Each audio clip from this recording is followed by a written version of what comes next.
미국의 트럼프 대통령 당선 이후 한국의 상황이 매우 안 좋아질 것 같습니다. 인플레이션이 극심해질 것 같고, 이제 금리 인하 속도가 더뎌지면서 더욱 이제 한국이 이제 3년 초과가 될 거라는 이야기들이 많습니다.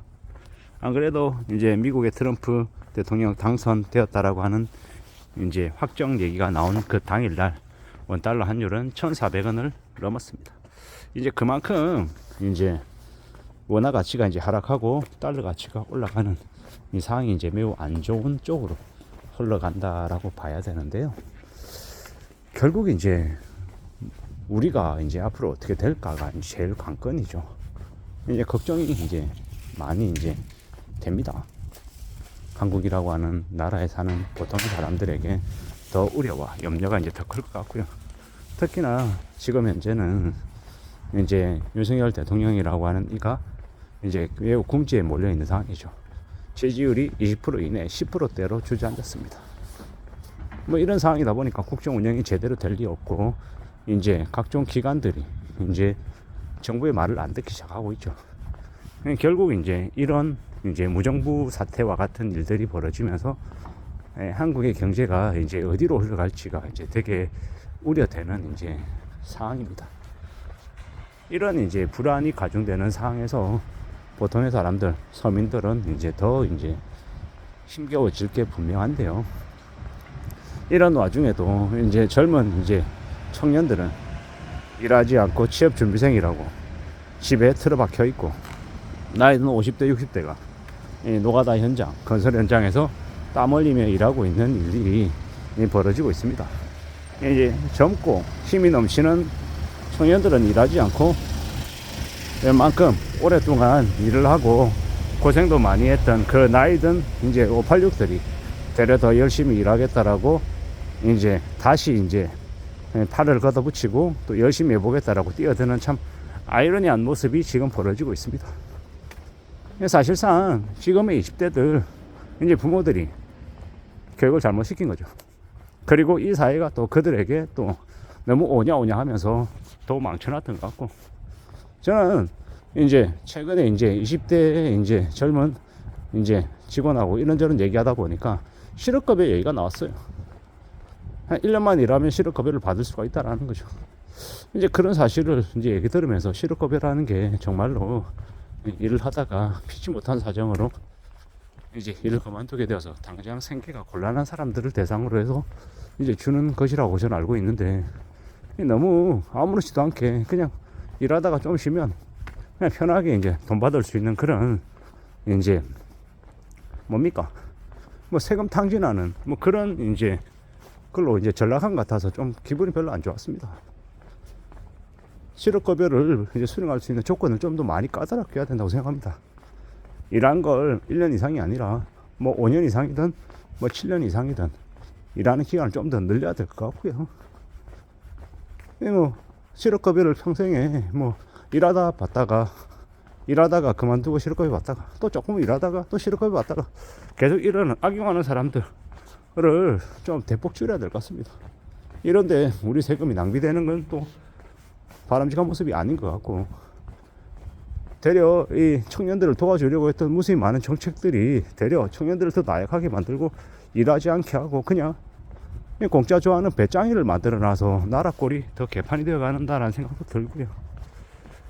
안 그래도 지금처럼 뭐 트럼프 당선 이후 미국이 어떤 정책을 펼칠지 모를 매우 불안한 처지에 지금 놓여 있는데, 한국 국내 정치 상황도 별로 안 좋고 경제 상황도 안 좋고 여러 가지로 눈에 보이는 것이 없는 되게 불확실하고 우려스럽고 겁나는 일들이 더 많은 시대인데, 우리들의 마음까지 지금 넉넉고 그냥 아무렇지도 않게 평상시하고 똑같다라고 생각해버리면 나라 꼴이 어떻게 되겠습니까?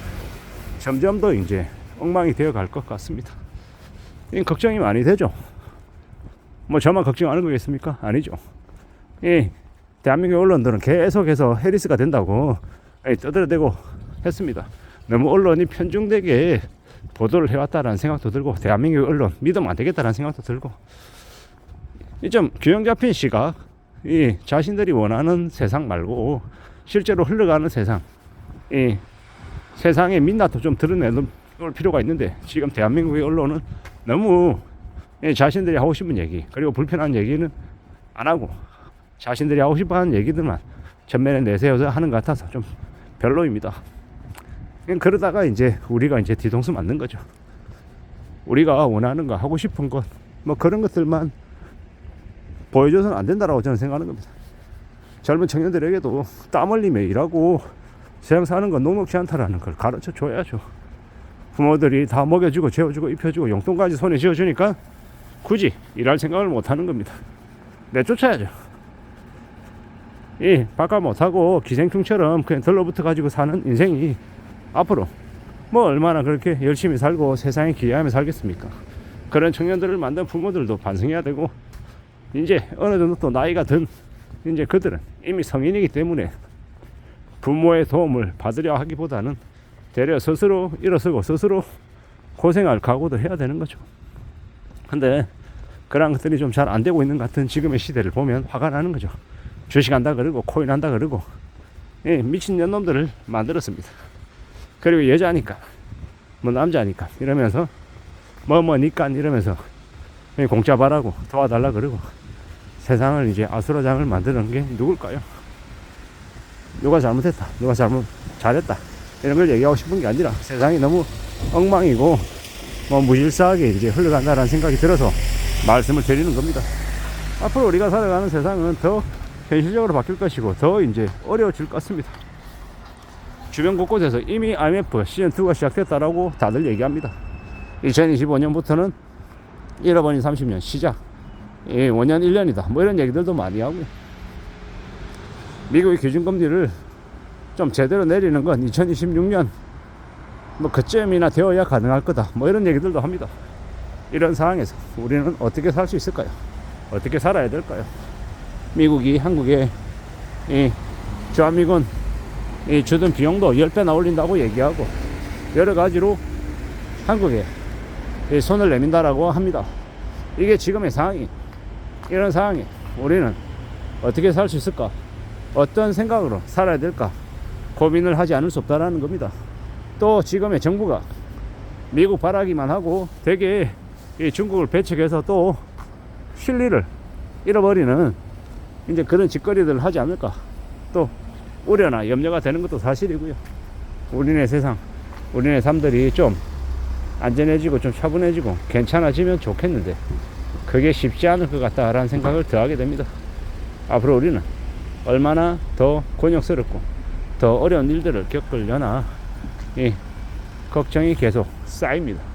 아무쪼록 저나 여러분들은 좀 이러한 어려운 시국에 쉽게 휘둘리지 않게 자신의 경제력을, 자신의 직업을, 자신의 업을 잘 챙겨야 될 것 같습니다. 이상입니다.